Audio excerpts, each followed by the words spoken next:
اعوذ باللہ من الشیطان اللعین الرجیم بسم اللہ الرحمن الرحیم الحمد للہ رب العالمین الصلاة والسلام علی اشرف الانبیاء والمرسلین وعلی آلہ الطیبین الطاہرین المعصومین الذین اذہب اللہ عنہم الرجس وطہرہم تطہیرا اللہم صل علی محمد وآل محمد اللہم اخرجنا من الظلمات الوہم واکرمنا بنور الفہم اللہم افتح علینا ابواب رحمتک وانشر علینا خزائن علومک برحمتک یا ارحم الراحمین۔ عزیزان محترم، عرفان اسلامی کی تلاش کے عنوان پر گفتگو جاری ہے۔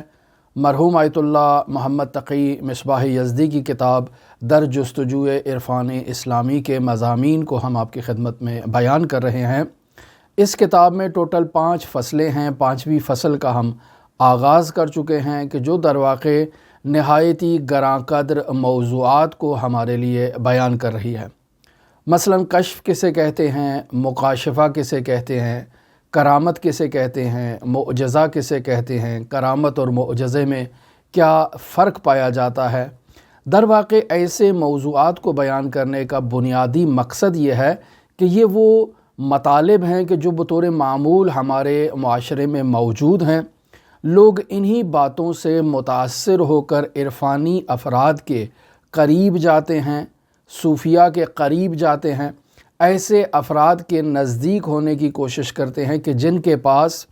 کوئی ایسی خارق العادہ حقیقت موجود ہو کہ جس کے ذریعے سے وہ اپنی مشکلات کے حل کے لیے ان سے مدد کا تقاضا کر سکیں۔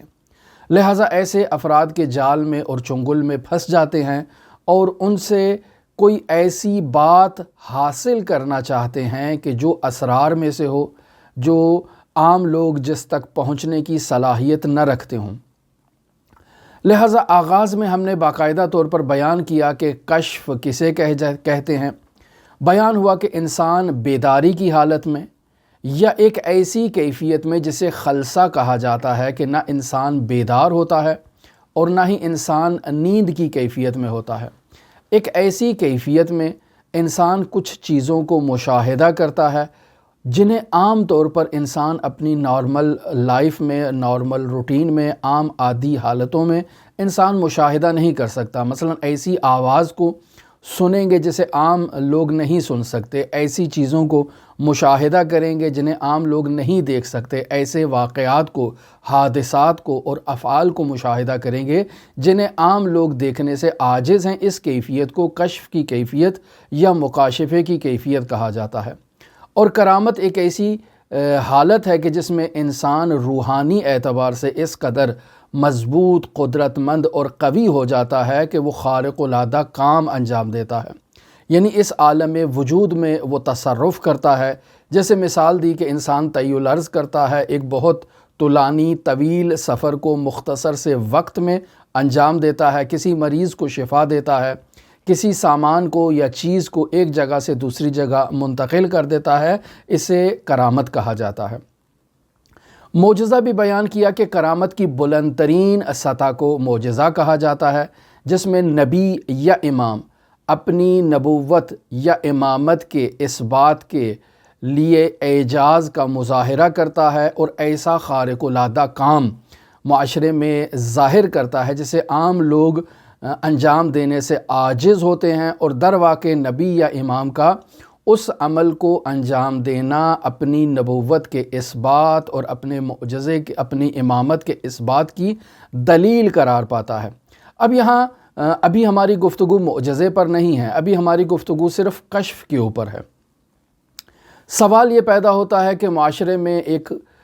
پیر طریقت، ایک صوفی، ایک رئیس مکتب جس کے پاس کشف و کرامت موجود ہے، تو سوال یہ پیدا ہوتا ہے کہ اس کا کشف و کرامت کا حامل ہونا اس کے جو فرقہ صوفیہ ہے اس کی حقانیت کی دلیل ہے؟ یہ سوال ہے۔ یا یہ سوال اس طرح سے بھی کیا جا سکتا ہے کہ کیا کشف و کرامت کا ہونا اس کے مذہبی عقائد کی حقانیت کی دلیل ہو سکتا ہے؟ یہ دوسرا سوال پیش کیا جا سکتا ہے، یا تیسرا سوال اس انداز میں پیش کیا جا سکتا ہے کہ اگر کسی شخص کے پاس کشف و کرامت موجود ہے تو اس سے کیا ہم اس بات کو سمجھ سکتے ہیں کہ وہ شخص اللہ کا مقرب بندہ ہے اور اللہ تبارک و تعالی اس سے راضی ہے؟ تو عزیزان محترم، ایسے اور بھی سوالات یقیناً آپ کے اذہان عالیہ میں موجود ہوں گے۔ آپ یقیناً ایسے سوالات کے بارے میں سوچتے ہوں گے، اور ایسے سوالات کے باعث آپ بعض ایسے افراد کی طرف جو معاشرے میں موجود ہیں اور جو خود کو صاحب کشف و کرامت کہتے ہیں، ایسے افراد کی طرف جذب ہوتے ہوں گے، ان کی باتیں سنتے ہوں گے، ان کے طرفدار ہوں گے، ان کے عقیدت مند ہوں گے، ان کے مرید ہوں گے، ان کے چاہنے والے ہوں گے، اور ایسی کشف و کرامت کے باعث ان کے گرویدہ ہو چکے ہوں گے۔ لہٰذا اس بحث کو سمجھنا بہت ضروری ہے تاکہ انسان عرفان حقیقی کو عرفان کاذب سے پہچان سکے، انسان کشف و کرامت کی حقیقت کو پہچان سکے۔ تو سب سے پہلا سوال یہ پیدا ہوتا ہے کہ کیا کشف و کرامت اور یہ مکاشفہ حقیقت ہے یا ایک ڈرامہ ہے یا ایک ڈھونگ ہے یا غیر واقعی چیز ہے جسے شعبدہ بازی کہا جائے؟ کیا ایسی چیز ہے؟ تو نہیں عزیزان محترم، بطور قطع اور بطور یقین کہا جا سکتا ہے کہ معاشرے میں بعض ایسے افراد موجود ہیں کہ جو ایسی صلاحیتوں کے حامل ہیں کہ جن صلاحیتوں کی عام افراد میں توانائی موجود نہیں ہوتی ہے، یعنی وہ کچھ ایسی چیزوں کو دیکھنے کی صلاحیت رکھتے ہیں جسے عام لوگ نہیں دیکھ سکتے، کچھ ایسی چیزوں کو سننے کی صلاحیت رکھتے ہیں جنہیں عام طور پر افراد سننے سے یا دیکھنے سے عاجز ہوتے ہیں۔ اور صرف یہ بات ہم کہہ دیں حقیقت ہے اور آپ تسلیم کر لیں، نہیں عزیزان محترم، صرف ایسے نہیں ہیں، بلکہ آپ اسے تجربے سے مشاہدہ کر سکتے ہیں کہ یہ بات بطور قطع تجربے سے بھی ثابت ہو چکی ہے کہ بعض ایسے افراد معاشرے میں موجود ہوتے ہیں کہ جن کے پاس ایسی خارق العادہ توانائیاں اور صلاحیتیں موجود ہوتی ہیں، ان کی ایسی ذہنی کیفیت ہوتی ہے، کچھ ایسے روحانی ان کے پاس حالات ہوتے ہیں کہ جو بطور معمول عام افراد میں موجود نہیں ہوتے، جس کے نتیجے میں وہ ایسی غیر معمولی سرگرمیاں انجام دیتے ہیں، بعض ایسی چیزوں کو مشاہدہ کرتے ہیں، بعض ایسی آوازوں کو سنتے ہیں، بعض ایسی خبروں کو نقل کرتے ہیں کہ جسے عام طور پر افراد نقل کرنے سے، دیکھنے سے یا سننے سے عاجز ہو جاتے ہیں۔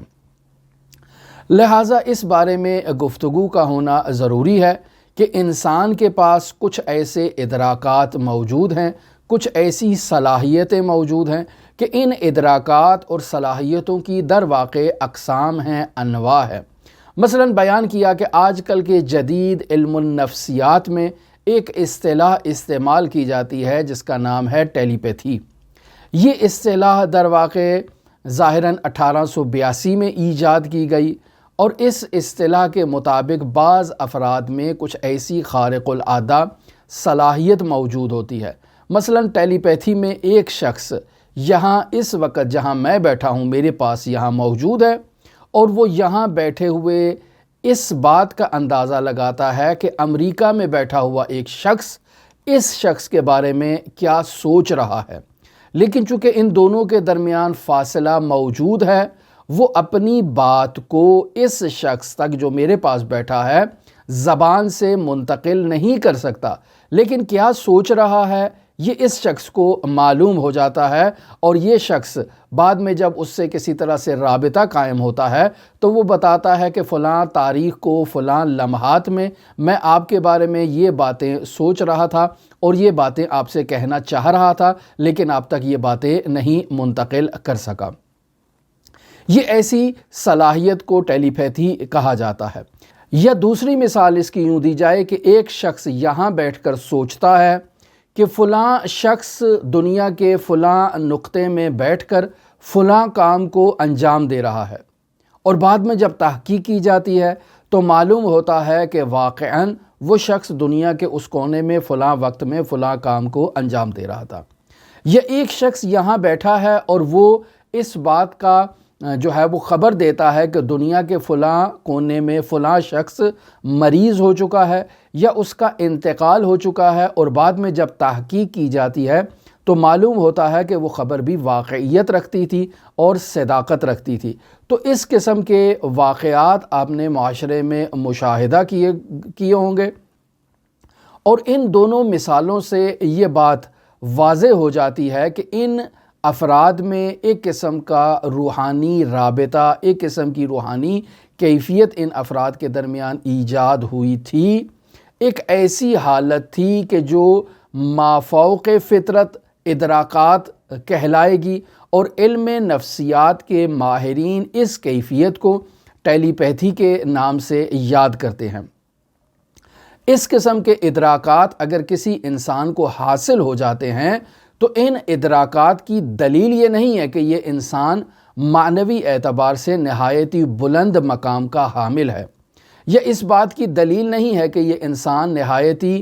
فضیلت کا حامل انسان ہے، یا انسان اللہ کے تقرب میں بلند ترین مرتبے پر فائز ہے۔ یہ ایک ٹیلی پیتھی ہے، یہ ایک انسان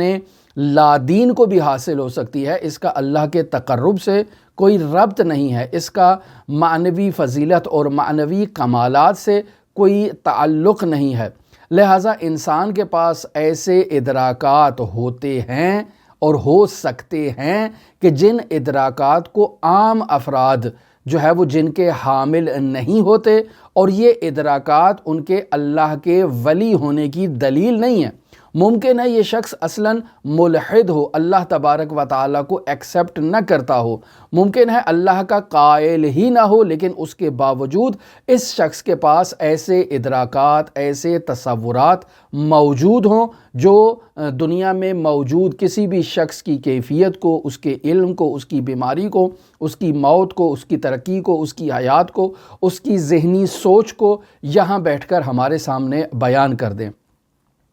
اس قسم کے جو ادراکات ہیں، ان اسرار کی باریکیوں کو سمجھنا عام طور پر نارمل افراد کے لیے دشوار ہو جاتا ہے، اور عام انسان ان کے بارے میں جب قضاوت کرتے ہیں تو وہ یہی کہتے ہیں کہ فلاں شخص جو ہے وہ کرامت کا مالک ہے، فلاں شخص جو ہے وہ کشف و شہود کا مالک ہے، وہ شخص اللہ کا مقرب بندہ ہے، وہ شخص معنوی کمالات کا حامل ہے، اس شخص کے جو فرقہ ہے وہ فرقہ درست ہے، اس شخص کے جو اعتقادات ہیں وہ اعتقادات درست ہیں، جبکہ یہ اس بات کا لازمہ نہیں ہے۔ عزیزان محترم، آیت اللہ مصباح فرماتے ہیں کہ بعض افراد میں ایسی صلاحیت پائی جاتی ہے کہ جو آواز کی ایک خاص قسم کی فریکوینسی کو سماعت کرنے کی صلاحیت رکھتے ہیں۔ مثلاً آیت اللہ مصباح فرماتے ہیں کہ 20,000 سے 30,000 ہرٹز کے درمیان وہ آواز کی فریکوینسی کو سننے کی صلاحیت رکھتے ہیں۔ عام افراد میں ممکن ہے کہ یہ صلاحیت موجود نہ ہو، یا بعض افراد میں ممکن ہے اس مقدار سے کم کو بھی سننے کی صلاحیت ہو، اور ممکن ہے اس سے زیادہ کو سننے کی صلاحیت بھی بعض افراد میں موجود ہو۔ یا آپ اس کی مثال حیوانات سے متعلق بھی بیان کر سکتے ہیں کہ حیوانات کی قوت سماعت یا قوت بینائی جو ہے وہ عام انسانوں کی قوت سماعت اور قوت بینائی سے زیادہ ہوتی ہے، یا ان کے احساسات زیادہ ہوتے ہیں اور وہ زیادہ چیزوں کو درک کر سکتے ہیں، مشاہدہ کر سکتے ہیں، اور ان کے بارے میں معلومات حاصل کر سکتے ہیں۔ عام طور پر انسان جو ہے وہ الٹرا ساؤنڈ جو مشین ہے جس کے ذریعے سے انسان ماورائے بنفش شعاعوں کو جو ہے وہ مشاہدہ کرتا ہے، یا انفراریڈ مادون قرمز شعاعوں کو مشاہدہ کرتا ہے، لیکن ان چیزوں کو انسان عام نارمل آنکھوں سے مشاہدہ کرنے کی صلاحیت نہیں رکھتا ہے۔ لیکن بعض افراد میں یہ صلاحیت موجود ہے کہ وہ ان شعاعوں کو مشاہدہ بھی کر سکتے ہیں اور ان کی مقدار کا اندازہ بھی لگا سکتے ہیں، جبکہ عام طور پر عادی نارمل انسان عام زندگی میں نہ تو ان شعاعوں کو مشاہدہ کر سکتے ہیں، نہ ہی ان کا اندازہ لگا سکتے ہیں۔ لہٰذا کہا جا سکتا ہے کہ بعض افراد میں مافوق الفطرت جسمانی اور روحانی توانائیاں اور صلاحیتیں موجود ہیں، لیکن یہ صلاحیتیں ان کے معنوی کمالات کی دلیل نہیں ہیں، ان کی فضیلت کی دلیل نہیں ہے، ان کی اللہ کے بارگاہ میں تقرب کی دلیل نہیں ہے۔ یہاں آیت اللہ مصباح ایک باقاعدہ مثال دیتے ہیں اور مثال کے ذریعے سے ہمارے سامنے بات کو سمجھانے کی کوشش کرتے ہیں کہ فوق طبیعت نامی ایک کتاب میں ایک رشین خاتون سے متعلق یہ واقعہ لکھا ہے کہ وہ پیشے کے اعتبار سے ڈرائیور تھی، لیکن اس کی بینائی کی جو توانائی تھی وہ اس قدر تیز تھی کہ وہ انسان کے وجود کے اندر جو اس کے جسمانی اعضاء ہیں ان کا جائزہ لے سکتی تھی اور ان کے بارے میں خبر دے سکتی تھی۔ یعنی عین وہ کام جو آج کل کے جدید دور میں الٹرا ساؤنڈ مشینیں کرتی ہیں یا ایکس رے مشینیں کرتی ہیں، یہ خاتون اپنی آنکھوں سے دیکھ کر انسان کے وجود میں جو اس کے جسمانی اعضاء ہیں ان کے بارے میں خبر دے سکتی تھی۔ لہٰذا لوگ اس خاتون کے پاس آتے تھے، وہ کہتے تھے کہ ہمیں الٹرا ساؤنڈ کروانے کی کیا ضرورت ہے، ہمیں جا کر ایکس رے کروانے کی کیا ضرورت ہے، فلاں خاتون کے پاس چلے جاتے ہیں، اس سے معلوم کر لیتے ہیں، وہ ہمارے جو ہے وہ اپنی آنکھوں سے ایک دفعہ ہمارے مکمل جسم کا معائنہ کرے گی اور اس کے بعد بتا دے گی کہ ہمیں کون کون سی بیماریاں لاحق ہیں، کون کون سی مشکلات ہیں ہمارے وجود میں۔ لہٰذا ایسا ہی ہوتا تھا، وہ اس خاتون کے پاس آتے تھے، یہ خاتون کا معائنہ کرتی تھی اور خاتون بتاتی تھی کہ تمہارے جسم کے اندر فلاں عضو میں فلاں جگہ پر مشکل ایجاد ہو چکی ہے، اور بعد میں جب وہ اس کو تحقیق کرتے تھے تو معلوم ہوتا تھا کہ اس خاتون کی بات بالکل درست ہے۔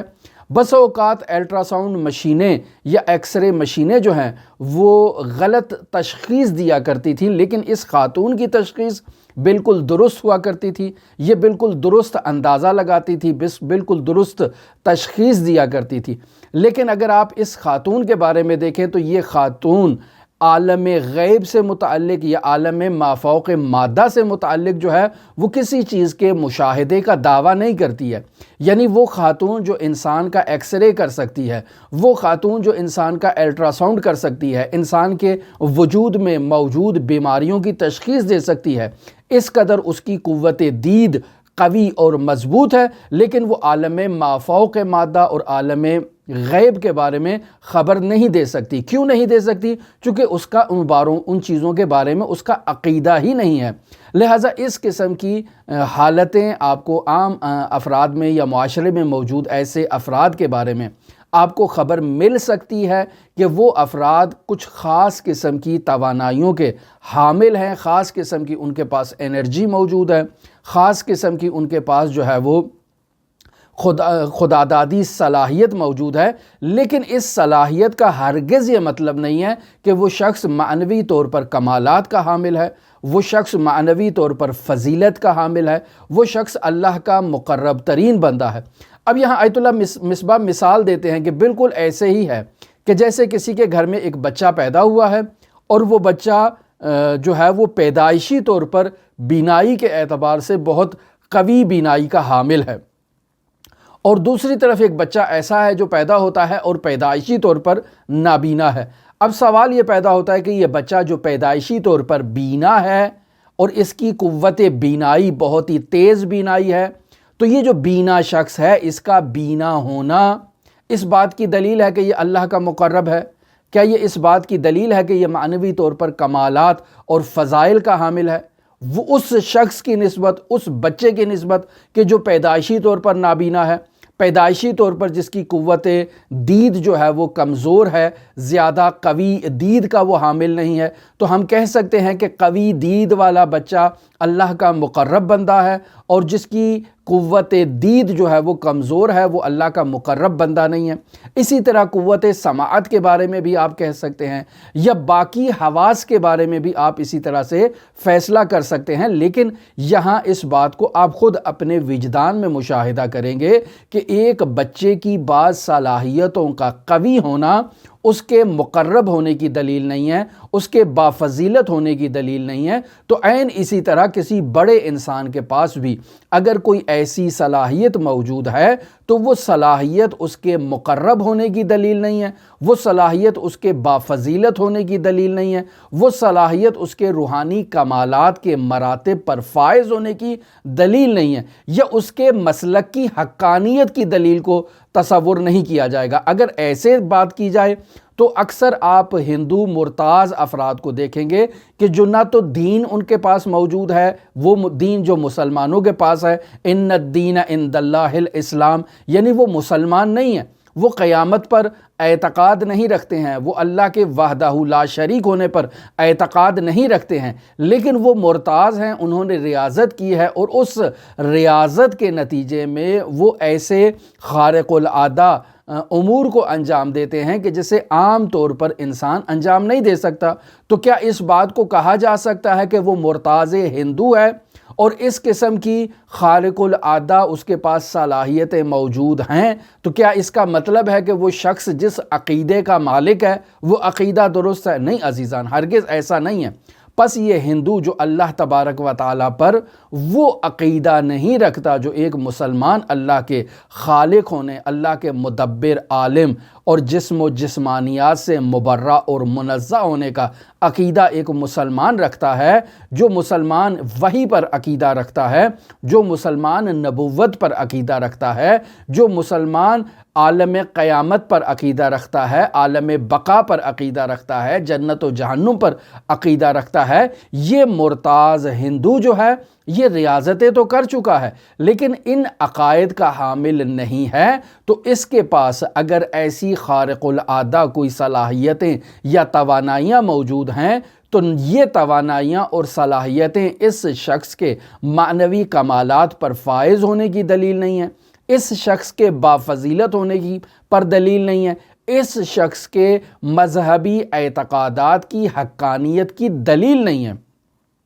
لہٰذا ان خارق العادہ امور کو جو ہے وہ نہ تو معنوی کمال پر دلیل تصور کیا جائے، نہ فضیلت پر دلیل تصور کیا جائے، اور نہ ہی اللہ کے تقرب پر دلیل تصور کیا جائے۔ پھر یہاں آیت اللہ فرماتے ہیں کہ یہ ہندو البتہ روح کی جو ہے وہ بقا کا نظریہ رکھتے ہیں کہ انسان کی روح جو ہے وہ باقی رہے گی، انسان کا جسم مر جاتا ہے لیکن یہ روح دوبارہ کسی اور جسم میں جو ہے وہ دوبارہ اس دنیا میں متولد ہوتی ہے ایک اور جسم لے کر، اور اسی طرح سے یہ روح جو ہے وہ بار بار جنم لیتی رہتی ہے اور باقی رہتی ہے۔ لیکن یہ لوگ قیامت پر ان کا عقیدہ نہیں ہے، وہ عقیدہ جو مسلمان قیامت کے بارے میں عقیدہ اور نظریہ رکھتے ہیں۔ تو اس کا ہرگز یہ مطلب نہیں ہے کہ یہ ہندو مرتاز جس بات کو بیان کر رہے ہیں وہ بات درست ہے، کیوں؟ چونکہ ان کے پاس کشف موجود ہے، چونکہ ان کے پاس کرامت موجود ہے۔ نہیں عزیزان محترم، یہ لوگ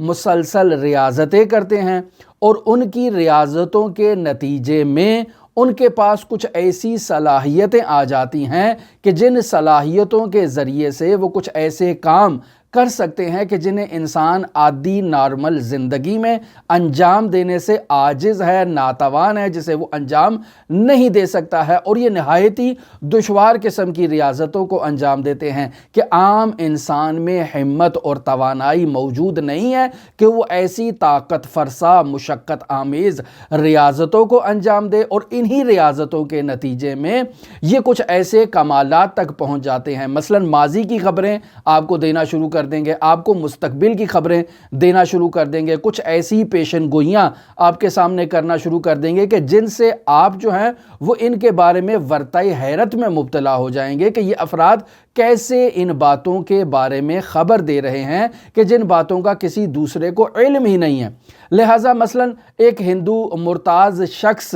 کسی ایسے شخص کو پکارے گا جسے آج تک اس نے اپنی زندگی میں نہ مشاہدہ کیا ہے، نہ وہ اس کے نام کو جانتا ہے، نہ اس کے حالات کو جانتا ہے، لیکن ابھی اچانک اس کے بارے میں اس کو نام سے بھی پکارے گا، اس کے حالات کو بھی بیان کرے گا، اس کے آنے کے مقصد کو بھی بیان کرے گا، اس کے قیام کے مقصد کو بھی بیان کرے گا، اور اس کے بارے میں تمام ان چیزوں کو بیان کرنا شروع کر دے گا جس کو اس کے علاوہ اور کوئی شخص نہیں جانتا ہے۔ مثال دیتے ہیں آیت اللہ مصباح کہ ایک شخص بیان کرتا ہے کہ میں کسی جگہ پر گیا، کسی شہر میں گیا، وہاں میرا کچھ دن کے لیے قیام تھا، ایک ہندو مرتاز آتا ہے اور وہ آ کر مجھے کہتا ہے کہ جمعرات کو تم یہاں سے واپس چلے جاؤ گے۔ میں اس کی بات کو اہمیت نہیں دیتا ہوں۔ کیوں اہمیت نہیں دیتا ہوں؟ چونکہ میرے ہاتھ میں جو جہاز کی ٹکٹ تھی وہ بدھ سے متعلق تھی، میں نے بدھ کو وہاں سے حرکت کرنا تھی، جبکہ یہ مرتاز ہندو میرے پاس آ کر کہتا ہے کہ تم یہاں سے جمعرات کو جاؤ گے۔ میں اس کی بات کو اہمیت نہیں دیتا ہوں، نظر انداز کر دیتا ہوں، لیکن جب بدھ کے دن میں ہوائی اڈے پر پہنچتا ہوں تو وہاں جا کر مجھے معلوم ہوتا ہے کہ جس فلائٹ کے ذریعے سے میں نے پرواز کرنا تھی، فلائی کرنا تھا، وہ فلائٹ کینسل ہو چکی ہے، اس کا شیڈول جو ہے وہ ڈسٹرب ہو گیا ہے، کوئی مشکل ایجاد ہو چکی ہے، اور مجھے اب انہوں نے یہ اطلاع دی ہے کہ میں نے جمعرات کو یہاں سے فلائی کرنا ہے۔ پس معلوم ہوا کہ اس ہندو مرتاز کو جو نہایت اطمینان کے ساتھ یہ خبر دے رہا تھا کہ تم نے یہاں سے جمعرات کو جانا ہے، جبکہ میں مطمئن تھا کہ میرے ہاتھ میں بدھ کی ٹکٹ ہے اور میں نے بدھ کو پرواز کرنا ہے، یہ ایسے ہی سادھو کوئی بات کہہ کے چلا گیا ہے۔ معلوم ہوا کہ نہیں، اس کی بات درست تھی، اور میری بات جو ظاہری امور کو مد نظر رکھتے ہوئے جو میں نے جو ہے وہ اندازہ لگایا تھا، جو میرے پاس ظاہری معلومات تھیں، اس کے مطابق میری بات درست نہ تھی، بلکہ اس کی بات درست تھی کہ جو ایک ایسی بات کی خبر دے رہا تھا کہ جو عالم ظاہر سے جس کا تعلق نہیں تھا، وہ ایسی بات کی خبر دے رہا تھا کہ جو درواقع باطن سے تعلق رکھتی تھی، لیکن اس کا اس بات کی خبر دینا ہرگز اس بات کی علامت نہیں ہے کہ وہ ہندو مرتاز کو بہت بڑا معنوی مقامات کا حامل ہے، بہت بڑا فضیلت کا حامل ہے، یا اللہ کا بہت زیادہ مقرب بندہ ہے۔ نہیں، بلکہ اس نے کچھ ایسی ریاضتیں کی ہیں، کچھ ایسی محنتیں کی ہیں، کچھ ایسی جد و جہد کی ہیں کہ جن ریاضتوں کے نتیجے میں، جن مشقتوں کے نتیجے میں اس کے پاس کچھ ایسی توانائیاں ایجاد ہو چکی ہیں کہ عام افراد میں وہ توانائیاں موجود نہیں ہیں، جنہیں مافوق الفطرت توانائیاں کہا جاتا ہے، جو ان مافوق الفطرت توانائیوں سے روحوں کو حاضر کر سکتے ہیں، جنات سے تعلقات کو قائم کر سکتے ہیں، روحوں سے تعلقات کو قائم کر سکتے ہیں، ان سے استفادہ کر سکتے ہیں، ان سے خبریں لے سکتے ہیں، ان سے مختلف کاموں کو جو ہے وہ پائے تکمیل تک انجام دلوا سکتے ہیں، اور عام طور پر نارمل زندگی میں انسان ایسے کاموں سے عاجز ہوتا ہے۔ مثلا وہ آنکھوں سے ایسی چیزوں کو مشاہدہ کریں گے کہ ہر نارمل آنکھ اسے مشاہدہ کرنے سے عاجز ہے، کان سے ایسی آوازوں کو سنیں گے جس سے عام طور پر نارمل انسان جو ہے وہ سننے سے عاجز ہوگا، تعلیم و تعلم کے بغیر ایسی باتوں کو بیان کریں گے کہ جنہیں انسان عام جو تحصیل کردہ انسان ہے وہ ان باتوں کو سمجھنے کے لیے یا ان حقائق تک پہنچنے کے لیے سالوں سال علم حاصل کرتا ہے، لیکن اس مرتاز نے پلک جھپکتے ان باتوں کو بیان کر دیا، جس کی بنیادی وجہ وہ طاقت فرسا ریاضتیں تھیں، مشقتیں تھیں جس اس مرتاز نے اپنی زندگی میں انجام دیا۔ اب سوال یہ پیدا ہوتا ہے کہ کیا اس ہندو مرتاز کی وہ طاقت فرسا جو مشقتیں ہیں، ریاضتیں ہیں، بس اوقات انسان کی عقل ان باتوں کی اجازت نہیں دیتی ہے، بس اوقات انسان کا دین اسے اس بات کی اجازت نہیں دیتا ہے کہ وہ ایسی طاقت فرسا ریاضتوں کو انجام دے، محنتوں کو انجام دے، مشقتوں کو انجام دے، لیکن چونکہ اس مرتاز نے ان طاقت فرسا ریاضتوں مشقتوں کو انجام دیا ہے، جس کے نتیجے میں اس کے پاس کچھ ایسی خارق العادہ صلاحیتیں ایجاد ہو چکی ہیں جو عام افراد میں موجود نہیں ہیں۔ لیکن پھر ایک دفعہ اس بات کی طرف تاکید